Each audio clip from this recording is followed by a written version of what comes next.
Loi de décrocher le prix de cette 78e édition. Regardez, mais c'est Pedro Pascal là qu'on voit ici avec sa moustache. Non? Mais si. Le voilà, Pedro Pascal. Lunettes et moustache. The Last of Us notamment. Il était récemment ici pour le film, le court-métrage de Pedro Almodovar, où il jouait un cow-boy gay avec Ethan Hawke. Ah, ça aurait pu être vous, ça aussi.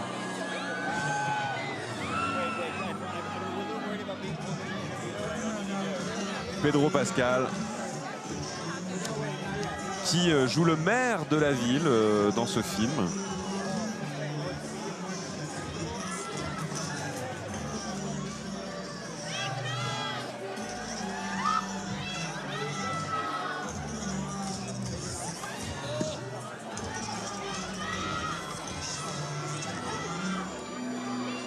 Et ça, c'est Ari Aster, le cinéaste, celui que le public va acclamer ou détester dans quelques instants, une fois la projection du film achevé. Saviez-vous qu'il était fils d'un musicien et d'une poétesse, ce Ari Aster? Ah non, j'ignorais. Est-ce que ça se sent dans son cinéma? Sans doute. Il a été obsédé par les films d'horreur dès son enfance.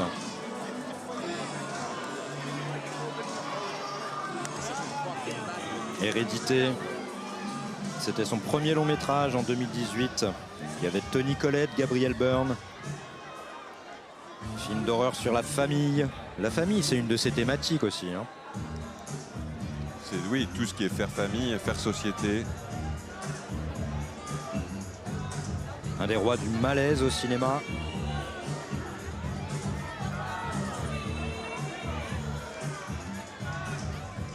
Voilà toute l'équipe du film Ari Aster. Le soleil est revenu pour saluer la présence de cette équipe de rêve. Ari Aster, sa mère l'emmenait voir Mulholland Drive quand il était petit. De David Lynch. La pianiste de Michael Haneke. Donc ça peut expliquer aussi hein, cet esprit un peu cruel avec le spectateur. Mais vous disiez aussi, Olivier, qu'il avait des références particulièrement cinéphiles. Vous parliez d'Ingmar Bergman, de Lynch, je crois. Ouais, ici Hitchcock aussi. Ah là, c'était Emma Stone à l'écran. Avec Austin Butler. Austin Butler, un très très charismatique acteur qu'on a vu dans Star Wars. Et dans Elvis, c'était le Elvis de Baz Luhrmann. Il est assez flippant dans le film, cher Olivier, mais vraiment, vraiment flippant. Et méconnaissable lui aussi. Je veux dire, il est beaucoup plus beau en vrai que dans le film que les spectateurs s'apprêtent à découvrir.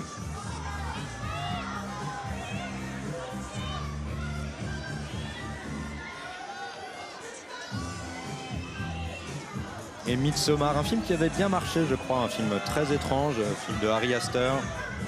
L'histoire d'une jeune femme en deuil qui accompagne son petit ami dans un festival païen suédois. Ça commence un peu comme un voyage folklorique et ça devient un rituel sacrificiel. Regardez, Austin Butler qui tente une échappée pour aller rejoindre le public. On le suit. Pour aller signer des autographes. Il joue le jeu.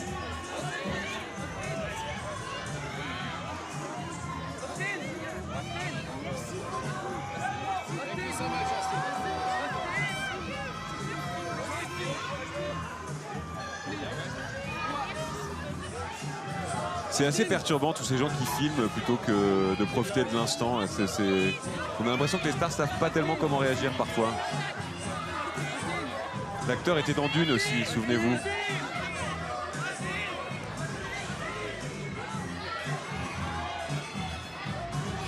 Et bien sûr dans Once Upon a Time in Hollywood, film qui était en compétition en 2019.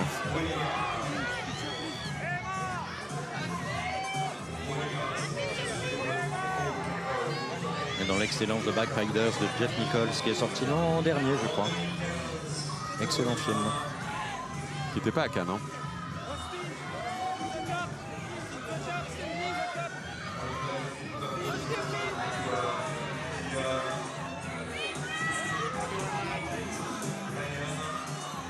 faut savoir que donc ce public attend là depuis plusieurs heures. Ils sont venus avec leurs escabeaux qu'ils ont attachés avec des cadenas parfois pour éviter qu'on ne leur vole leur place. Ils passent à travers des détecteurs de métaux, hein, comme à l'aéroport, pour éviter tout incident. Voilà, pour essayer de voler un autographe, une photo avec les stars de la croisette. Pedro Pascal ici, l'acteur génial de The Last of Us, cette série. Alors on parlait tout à l'heure des influences d'Ari Aster, le réalisateur qui vient présenter son film en compétition. Il cite des films même, hein. Il aime beaucoup Persona, le film de Bergman. Bah oui, qui n'aime pas Persona? Il aime aussi Le Temps de l'innocence, qui n'est pas forcément le Scorsese le plus aimé. Préféré d'Éplechin, par exemple. Il parle de Fellini aussi, 8,5, de Rosemary Baby et Répulsion, les films de Polanski. C'est vrai qu'il y a du Polanski dans son cinéma. On les retourne avec notre cher Austin Butler, Emma Stone et Pedro Pascal.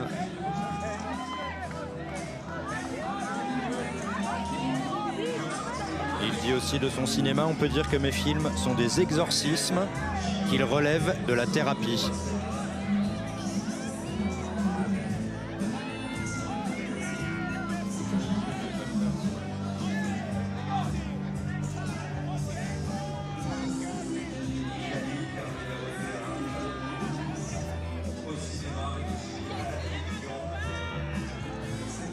Alors il a un discours assez fort et un peu critique hein, sur le cinéma hollywoodien, Ari Aster.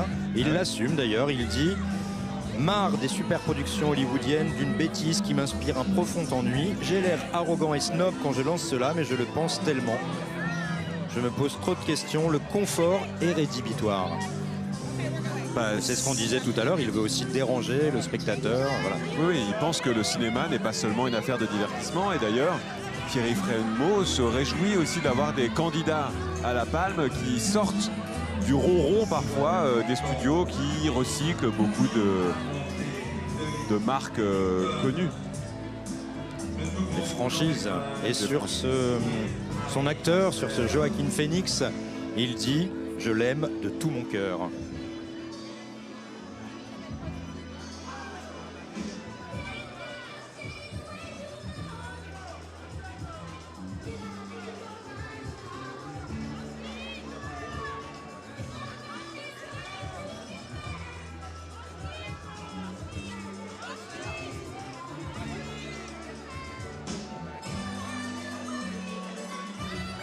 Et pour revenir sur ses influences, il dit lui-même, un peu comme vous, il y en a tellement.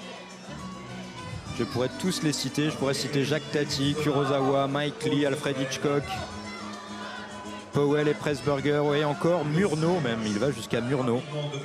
Mais le cinéaste qui a vraiment marqué son éducation, c'est Scorsese. Ah, c'est vrai? Oui. Et pas seulement par ses films en fait, mais par sa manière de soutenir les films des autres. Je crois que c'est le moment du carnaval des animaux, ce rituel cher au Festival de Cannes. Ils vont fouler les marches de ce tapis rouge. L'accueil de Cannes à cette équipe au casting 5 étoiles de Ari Aster.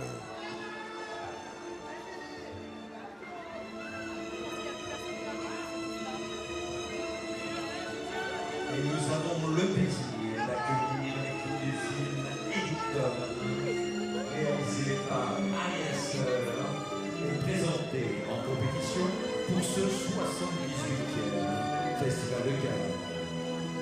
Et arrive donc sur le tapis rouge le réalisateur Ari Aster et ses interprètes. Imaginez-vous en 2020 dans un village américain, tout petit village américain en plein désert. L'homme que vous voyez ici, Joaquin Phoenix, est un shérif méconnaissable qui refuse de porter le masque en pleine pandémie. Le maire du village, c'est Pedro Pascal. Un affrontement entre deux va naître et le film va partir en sucette. C'est le maître des films d'horreur, Ari Aster. C'est un film plus politique qu'il n'y paraît. Des informations, tensions communautaires, raciales si on peut dire. Emma Stone aussi joue un rôle. Joue justement Emma Stone, C'est la femme de Joaquin Phoenix qui est le maire. qui part en sucette aussi. Hein. Tout le monde part en sucette dans ce film. Pardonnez-moi l'expression.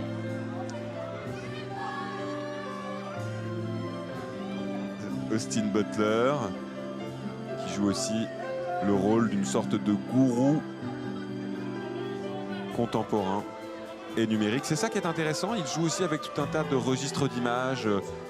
Donc il a tourné en scope ce film pour qu'on voit l'étendue du paysage. C'était un choix esthétique fort, mais dedans il y a beaucoup de vidéos YouTube, beaucoup de vidéos de réseaux sociaux. Ça fait partie des images générées par notre société, notre monde, dont il essaye de rendre compte, Ari Aster, et ça participe de l'horreur qu'il essaye de créer, ce sentiment fort dont il est le maître, un des maîtres.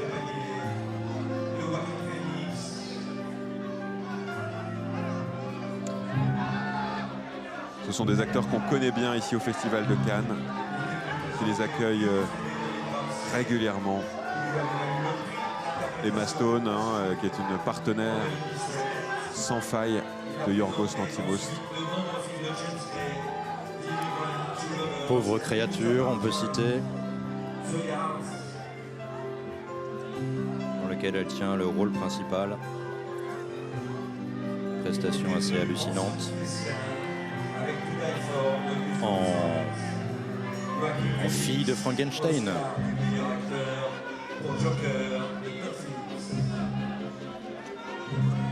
Joaquin Phoenix, lui, qu'on voit à l'écran, est plutôt un adepte des films de James Gray. C'est vrai. Et maintenant des films d'Ari Aster, puisque c'est son deuxième. Après Beau is Afraid, et puis c'est surtout la figure légendaire du Joker, oscarisé pour cette prestation inoubliable et terrifique. Dans les deux Jokers, il a repris son rôle ensuite dans le deuxième avec Lady Gaga. Ah oui, que j'ai pas vu.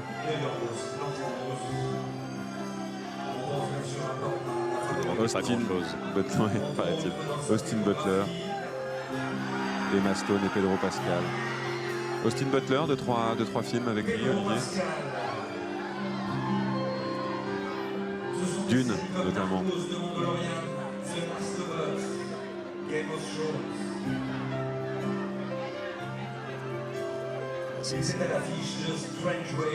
Ça c'est Pedro Pascal. Game of Thrones également. On n'a pas cité, je crois, en parlant de Pedro Pascal. Non, par contre, vous n'avez pas oublié de citer le Western Guide et Pedro Almodovar. Ça, alors ça, plusieurs fois même. Ouais, plusieurs fois. Vaut mieux croire que vous m'inspirez. Sans doute. Le western, c'est un western d'ailleurs ce film, un western horrifique, c'est comme ça qu'on le décrit. Il dure 145 minutes, ouais, c'est un film long de 2 heures, plus de 2h25. Alors comme d'habitude, vous me le conseillez, alors est-ce que je vais me faufiler dans la salle? Oui, bien sûr, je vous le conseille. Même sur un strapontin. Ce qu'on n'a pas dit, c'est que Joaquin Phoenix avait reçu le prix d'interprétation masculine en 2017 pour You Were Never Really Here. Si vous m'écoutiez un peu. Oui, mais vous savez, je l'ai dit, on a parlé de Ramsey, rappelez-vous. pour YouTube, il garde seulement les 10 dernières minutes. Je vais vous on se apprendre un peu. répète. Bah, il faut se pas Oui, se mais vous répéter, n'êtes pas obligé de dire parce qu'on ne l'a pas dit. Voilà, parce qu'on l'a pas encore dit pour les auditeurs de YouTube. Oh, mais qu'il est agaçant, qu'il est agaçant. Et Austin Butler, c'était l'Elvis de Baz Luhrmann qu'on a vu ici, Once Upon a Time in Hollywood, entre autres.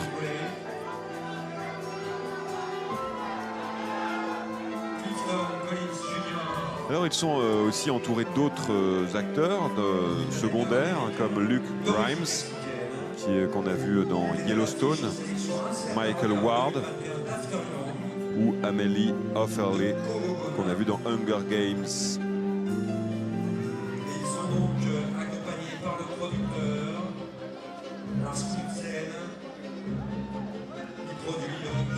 C'est glamour quand même.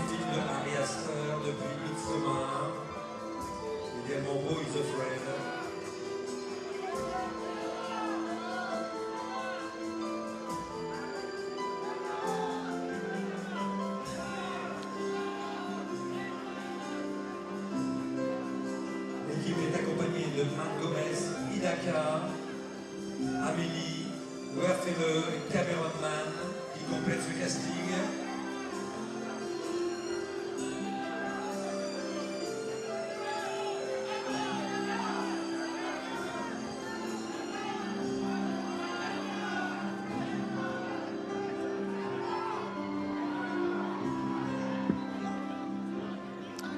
Ce film qui traite des tensions sociales et politiques en Amérique, de l'impact de la pandémie et des théories du complot sur les réseaux sociaux. Un film paranoïaque, un western horrifique. C'est un long voyage que nous propose Ari Aster ce soir en compétition. Hein. Ce film est en compétition. Il pourrait rafler donc la Palme d'Or. C'est ce qu'on découvrira le 24 mai prochain. Mais la route est encore longue. C'est le 6e film en compétition. Ce soir, on se retrouvera pour 2 montées des marches. Une montée des marches d'un documentaire exceptionnel sur Bono, le chanteur de U2, et un film asiatique dans la séance de minuit avec Alice pour TV Festival. Allez, Victor, je vous abandonne. Je vais voir le film. Merci, à tout à l'heure.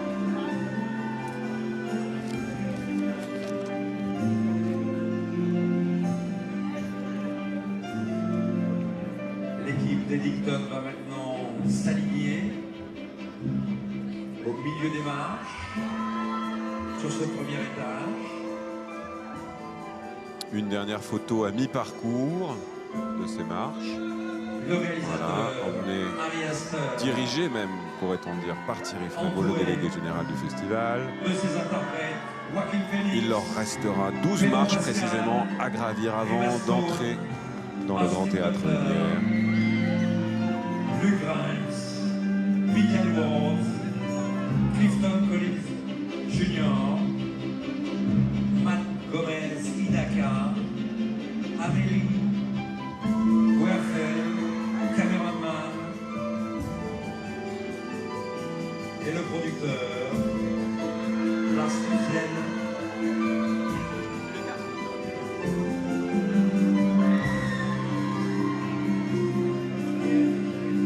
Et ce sont les dernières marches maintenant pour l'équipe d'Eddington. Les premières pour Ari Aster en compétition à Cannes. Un cinéaste qui en quelques films a marqué le cinéma contemporain. Il est entouré d'interprètes talentueux et prestigieux. Un film Le très, coucou très de Pedro attendu à Pascal et Cannes. Joaquin Phoenix, à côté du réalisateur d'Eddington, Ari Aster. Vous savez qu'à Cannes, on applaudit d'abord les auteurs et les autrices. C'est eux que Thierry Frémaux annonce dans le Grand Théâtre Lumière, parce que depuis la nouvelle vague française, on croit à la politique des auteurs, mais on n'est pas bégueule et on applaudit évidemment aussi les interprètes magnifiques de ces films qui sont aussi à leur manière des co-créateurs. Vous avez Austin Butler, Emma Stone.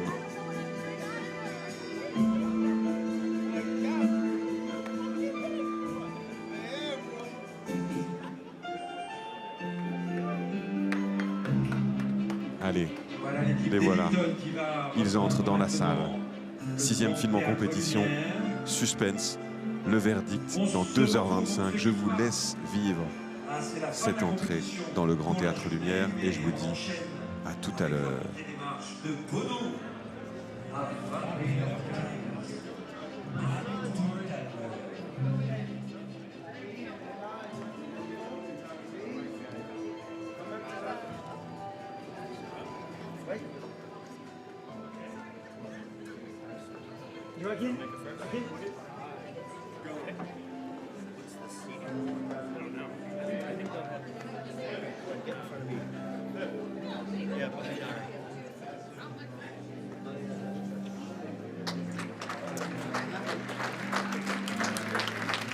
Ari Aster.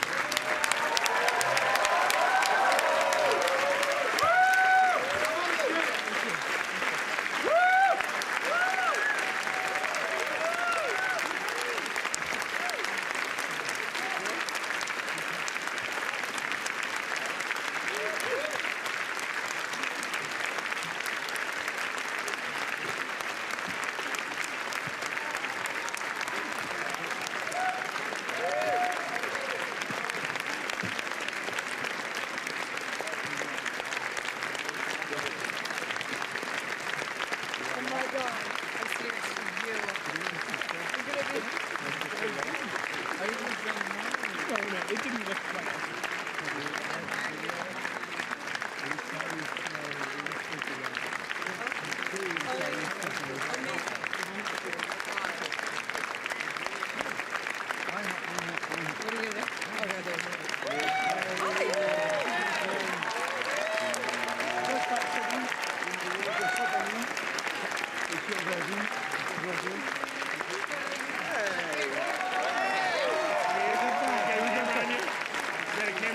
Now you can go.